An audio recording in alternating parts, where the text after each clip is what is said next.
Okay guys, we're back, and here's the latest thing that I made for buffing. Well, let's start with, I actually had the StewMac, the original buffing arbor with the 3/4 inch shaft, and well, long story short, we switched to 1 inch buffer, or 1 inch shaft.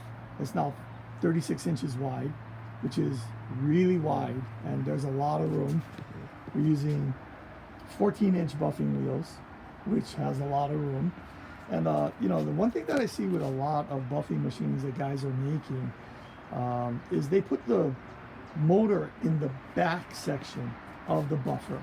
And I did that before, but I found it was very a very high center of gravity, so it's very unstable. This stand that this buffing setup is on is the old stand. I actually have the StewMac one sitting on top of this. Obviously it's replaced, but this is what it looks like. And you can see where the motor is at. The StewMac one is designed to have the motor underneath it. You know, you can do either in the back or underneath. So I decided to put it underneath and let it hang. So this actually has a really low center of gravity, so it's not top heavy. Now, the StewMac Buffing Arbor that I had with the 3/4 inch shaft, that's the old one, not the new one, had that cast iron casing, and it was actually very heavy, so it was still a little top heavy. This, oddly enough, even with the longer shaft, the 1 inch shaft, is not as top heavy as it was with the cast iron framing. So you can see what this is, and you know, of course, I built this a while ago. I kept the electronics. This is just an old motor that I picked up, and I got to eventually change out that switch. But let's see what I just recently replaced the wheels. Here's a tip: don't get small wheels, get big wheels. I think these are 2.5 inch wheels. I probably would have gone to 3-inch wheels. The bigger wheels, better. It locks up better. All 4 of them lock. I mainly use the front 2 because I push it up against my bench when it's in the shop. Anyway, so I had the motor, I built the frame, I got a base on here that's similar to what StewMac recommends on their current arbor. So 2 pieces of 3/4 inch plywood. Actually, it's 3 pieces of 3/4 inch plywood in some sections. I cut out the middle section there. We come around the back. I'll just spin it right here. There's a back section right here. What I did was I added on these pieces, just small little pieces, for a reason, just so I can keep my compounds inside that little area right there. Got a little piece of wood here, and I'll show you what that's for later on. But you can see how the motor actually sits underneath, and it's actually on a pivot. It's going there. It pivots in there, so I can actually lift it up.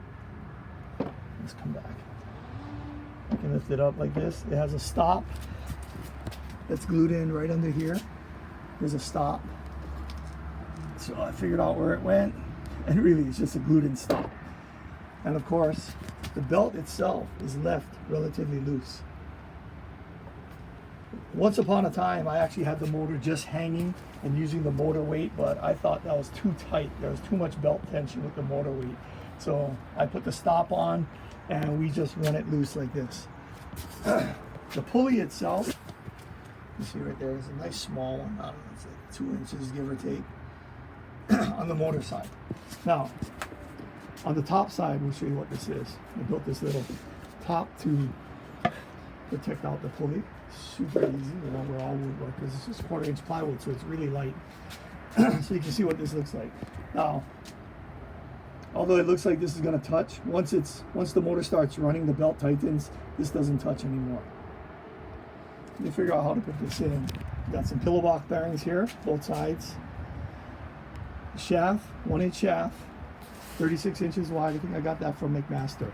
The most expensive individual piece in doing this was actually getting this threaded.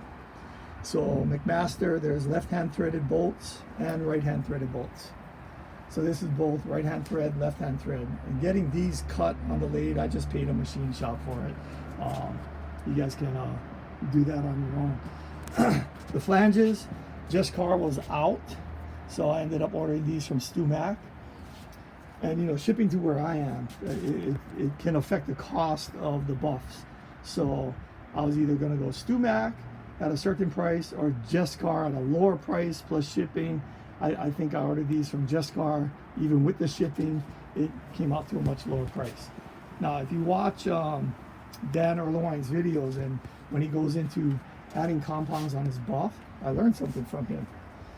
Grab a piece of wood, heat this up, and you heat up the buffs, and then you put on the buffing compound. So I'm trying that out now, and you can see there's some compound on this side, which is the Domet flannel buff. So I use the medium on this side. This is going to be a Canton, and you can see the color of the buff on here. And I'll use the fine on that side.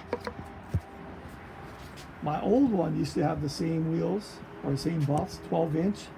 I like the 14 much better. And I used to use, I don't know why, fine and extra fine. But the medium cuts so well, and it provides, I don't know why it took me so long to go to a medium buff. So I actually ordered some new ones. And you know, the Menzerna.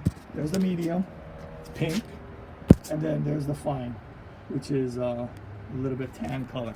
So this just sits in here, and it actually fits very well. Now this top, even though you saw me pull it off, and it's not bolted down or anything, it's very snug in how it fits.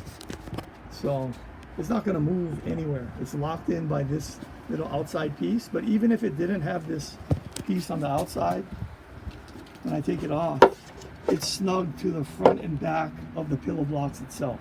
So it actually cradles this pillow block. The distance between here, you can see me cut out so the shaft slides through, and then it goes right over, just like that. So it's not going to go anywhere.